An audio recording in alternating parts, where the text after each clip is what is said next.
Hello दोस्तों, welcome back. दोस्तों आज हम बात करेंगे 2006 में रिलीज हुआ एक बहुत ही famous South Korean horror film Cinderella के बारे में। This film is directed by Bong man-die.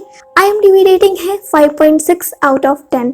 दोस्तों ये कहानी है एक लड़की की जिसका नाम है हियोन। उसके माता पिता का डाइवोर्स हो चुका है और अभी वो अपनी माँ के साथ ही रहती है। उसकी माँ यून ये एक बहुत ही सक्सेसफुल और टैलेंटेड प्लास्टिक सर्जन है। आज उसकी माँ उसके एक दोस्त सू के प्लास्टिक सर्जरी करने वाली है। सू ऑपरेशन के लिए रेडी है और वो बहुत ज्यादा नर्वस है। और तभी वहाँ उसके बेड के नीचे उसे किसी लड़के के होने का एहसास होता है। एनीवे यून सू का ऑपरेशन करती है और उसे प्रेटी बना देती है। नेक्स्ट डे सू अपने एटलस जाती है जहां आज सभी सू का ही स्कल्पचर बनाने वाले हैं क्योंकि वो यहाँ पे सबसे ज्यादा प्रिटी लग रही है। लेकिन गलती से हियोन से उसके स्कल्पचर पे एक कट लग जाता है और ऐसा होने के तुरंत बाद ही सू के फेस में भी एक कट मार्क आ जाता है। खून आने लगता है। वो बहुत डर जाती है और वहां से भाग जाती है। उसे एक मिस्टीरियस आवाज सुनाई दे रही थी जो कह रही थी कि मुझे मेरा चेहरा वापस चाहिए। लेकिन कुछ ही देर के बाद सू के चेहरे से वो खून गायब हो जाता है। हियोन का बर्थडे आता है तो सू हियोन के बर्थडे पार्टी को अटेंड करती है। वहां उसे वही लड़की की आत्मा दिखाई देती है जो उसे सर्जरी से पहले दिखाई दी थी। वो हियोन के वॉशरूम में जाती है और मिरर में अपने चेहरे को देखकर खुश हो रही थी कि वो कितनी सुंदर लग रही है। और तभी मिरर में उसके चेहरे पर कट्स मार्क आने लगते हैं। वो बहुत ही पैनिक फील करने लगती है और वहां से भागकर चली जाती है। अपने घर में वो खुद को कई दिनों तक रूम में लॉक्ड कर लेती है। वो किसी से भी बात नहीं करना चाहती थी। तो उसकी मॉम हियोन और यून को हेल्प के लिए बुलाती है, लेकिन उनके कहने पे भी सू दरवाजा नहीं खोलती। जब किसी तरह वो रूम के डोर को ब्रेक करके अंदर आते हैं तो उन्हें अंदर सू की डेड बॉडी दिखती है। उसके चेहरे पर बहुत सारे कट्स मार्क थे और उसके एक तरफ का चेहरा तो कटा हुआ था। समय बीत जाता है और एक दिन हियोन अपने ही घर के बेसमेंट में जाती है जहाँ उसे जाना अलाउड नहीं था। उसकी मॉम उसे बचपन से डांटा करती थी वहां जाने से, लेकिन आज हियोन उस बेसमेंट में गई है। वहां जाने पर उसे एक बच्चे की फोटो दिखाई देती है जिसका फेस बहुत बुरी तरीके से जला हुआ है और उस फोटो में लिखा हुआ है हियोन बिफोर सर्जरी, यानी सर्जरी के पहले की हियोन। वो बहुत ही शॉक्ड हो जाती है कि ऐसा कैसे हो सकता है। जब वो फोटो को देख रही थी तो वही भूतिया लड़की जस्ट उसके पीछे ही थी। लेकिन जब हियोन की मॉम यून वहां पे आती है तो वो गायब हो जाती है। यून हियोन को उस बेसमेंट पे आने के लिए बहुत डांटती है। अब हियोन के मन में बहुत ही उथल पुथल मच गई है। वो जानना चाहती है क्या ये फोटो सच में उसकी ही है। उसे पता है कि उसकी मॉम यून उसे कभी नहीं बताएगी, तो इसलिए वो अपने पापा के पास जाने की सोचती है। उस दिन के बाद से ही हियोन अपने मॉम से अच्छे से बात नहीं कर रही थी और वो मौका मिलते ही इस फोटो के राज के बारे में जानने के लिए अपने डैड से मिलने चली जाती है। वो आज तक उनसे नहीं मिली है और ना उसने उनका फोटो देखा है। जब वो अपने डैड से मिलती है उसे एक ऐसी शॉकिंग बात पता चलती है जो उसे झंझोड़ के रख देती है। पता चलता है कि वो दरअसल हियोन है ही नहीं। उनकी बेटी हियोन वो तो कई साल पहले मर चुकी है। और तभी वहां पर यून आ जाती है और हम फ्लैशबैक में देखते हैं एक कार में छोटी हियोन को अपनी मॉम यून के साथ। उसकी मॉम को कुछ फाइल्स देने थे उसके फादर को, तो वो हियोन को उसी कार में वेट करने का कि वो वहां से चली जाती है। और तभी उस कार के इंजन में बहुत जोर का ब्लास्ट होता है और हियोन बहुत बुरी तरीके से जल चुकी थी और उसके बचने के बहुत ही कम चांसेस थे। तो इसलिए उसकी मॉम यून चर्च जाती है उसके लिए प्रे करने। उसी चर्च में एक ऑर्फन बच्ची रहती थी जो कि यून को अपनी माँ मानती थी और वो उसे बहुत प्यार करती थी। अब आते हैं प्रेजेंट डे में जहाँ पर यून का एक्स हस्बैंड हियोन को ये बताता है कि वो एक ऑर्फन लड़की है जिसे यून ने चर्च से लाया था। जब यून को पता चला कि हियोन सब कुछ जान चुकी है तो वो वहां से जाने लगती है।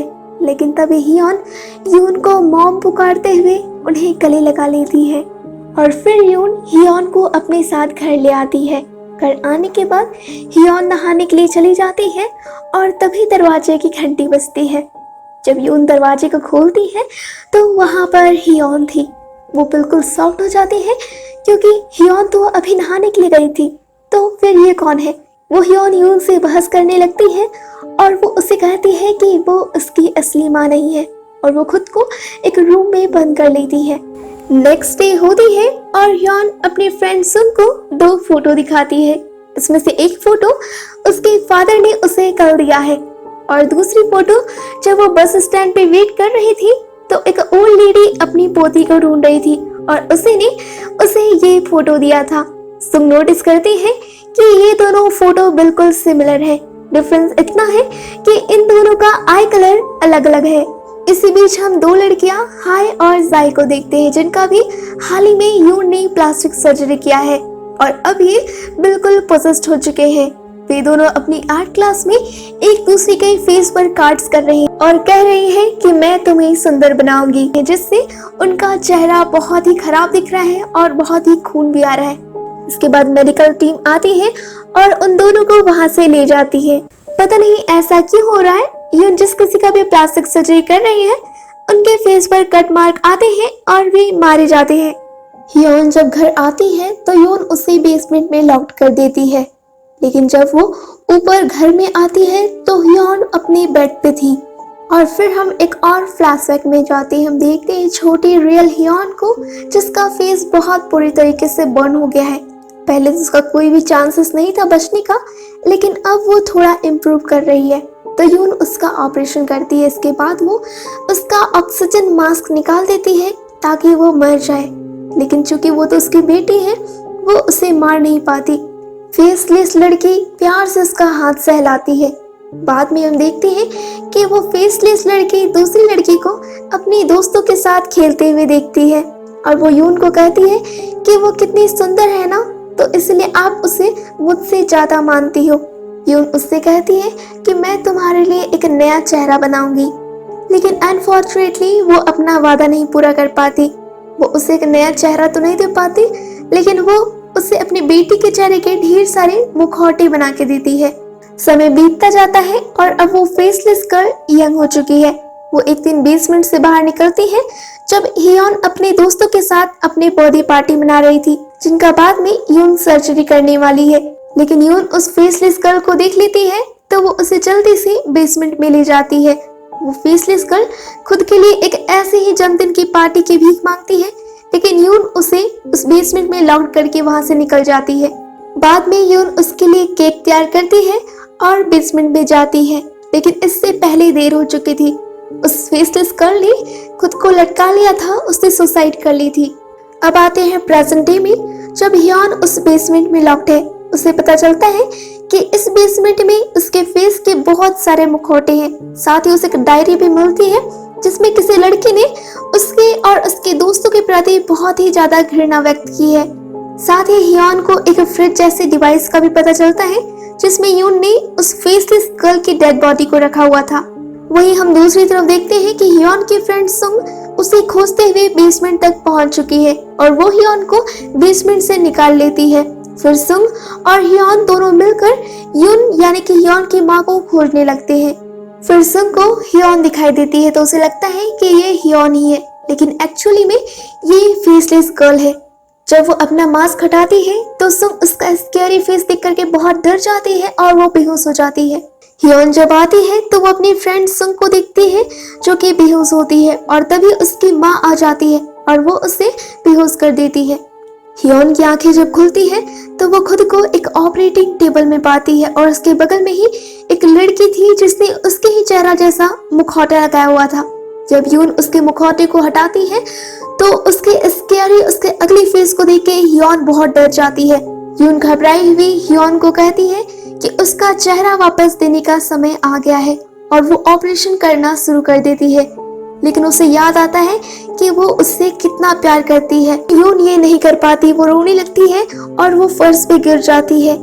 लेकिन वो फेसलेस गर्ल की लाश उठती है और हियोन के चेहरे को काटने की कोशिश करती है। वो चिल्लाने लगती है और कहती है कि मुझे मेरा चेहरा वापस चाहिए, लेकिन यून उसे रोकती है। वो उसे कहती है कि वो ऐसा नहीं कर सकती क्योंकि वो लड़की उसकी बेटी है और मैंने जो तुम्हारे साथ किया है इसके लिए मैं बहुत सॉरी हूँ, मैं बहुत शर्मिंदा हूँ। और फिर फेसलेस गर्ल का गोस्ट एक बच्ची के फॉर्म में आ जाता है जैसा कि वो बचपन में थी। हमें पता चलता है कि ये फेसलेस गर्ल ही वो ऑर्फन लड़की है, ना कि ये रियल हियोन है। दरअसल जब यून ने ऑपरेशन किया था तो उसने उस ऑर्फन लड़की का चेहरा काटकर हियोन के बर्न फेस पर लगा दिया था और फिर यून उसी ऑर्फन लड़की जो कि फेसलेस हो चुकी थी उसे बेसमेंट में कैद रखा था, जो कि बाद में सुसाइड कर ली थी। और उस दिन से वो अपने फेस के लिए रिवेंज ले रही है। यून जिस किसी के भी फेस का ऑपरेशन करती तो वो उसे मार डालती। एट लास्ट हम देखते हैं कि यून को अपने काम का गिल्टी है और वो अपने पापों के पश्चाताप के लिए उस ऑर्फन लड़की के साथ आफ्टर लाइफ में चली जाती है और ये फिल्म यहीं पर खत्म हो जाती है। गाइस वीडियो अच्छा लगा है तो वीडियो को लाइक कर दे, चैनल को सब्सक्राइब कर ले। Bye bye.